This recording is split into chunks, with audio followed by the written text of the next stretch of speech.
তাহলে এখন থেকে 5 টাকার চা খাইবেন, 15 টাকার গপ্প মারিয়ে। অনেকেই সমালোচনা করে বলেন জান্নাত হলো জামাতে ইসলামের বাপদাদা সম্পত্তি। তা না হলে কিভাবে নির্বাচনী সমাবেশে ভোটারদের বলেন দাড়িপাল্লায় ভোট দিলে জান্নাত অবধারিত। কেউ বলেন জান্নাত নিশ্চিত। এবং আমি বলতে চাই, আপনারা যদি ইসলামের পক্ষে, কোরআনের পক্ষে দাঁড়িপাল্লা ভোট দেন, আপনারা চিকিৎসার সবের বাকি হবেন। এই দেওয়ার কারণে আপনারা আল্লাহর পক্ষে দিচ্ছেন, কোরআনের পক্ষে দিচ্ছেন, আপনাদের জন্য জান্নাত অবদান। যার আমি বলি, ধরেন আওয়ামী লীগ ক্ষমতা ছিল, বিএনপির ক্ষমতা ছিল, আমি ব্যক্তি জাহান্নামী হয়ে গেলাম, আমার কোনো লাভ আছে? আর বিএনপিও ক্ষমতা ছিল না, আমিও ক্ষমতা ছিলাম না, কিন্তু আমি আল্লাহর পক্ষে, কোরআনের পক্ষে থাকার কারণে আমি যাকে ভোট দিছি সে ক্ষমতায় না আসুক, কিন্তু আমি জান্নাত। তাহলে লাভ কোনটা? আমারটা। তাহলে সরকার ক্ষমতা আসুক বা না আসুক, আমি যদি জান্নাতি হই, এটাই আমার লাভ।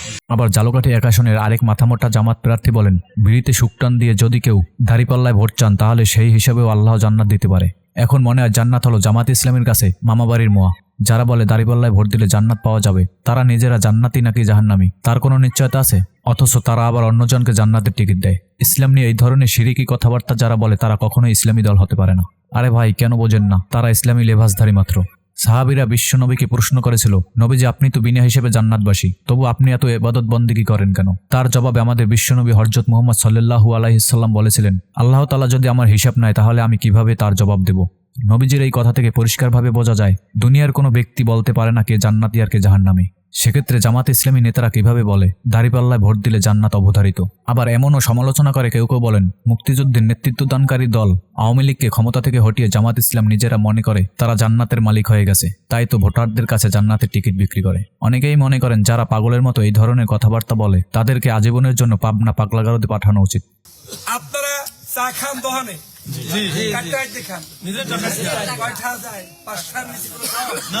তাহলে এখন থেকে 5 টাকার চা খাইবেন, 15 টাকার গপ্প মারিয়ে। কি পারা যাইবে? নিজে 5 টাকার চায়ের অর্ডার দিয়েই শুরু করবেন, আবু তালেব খবর কি?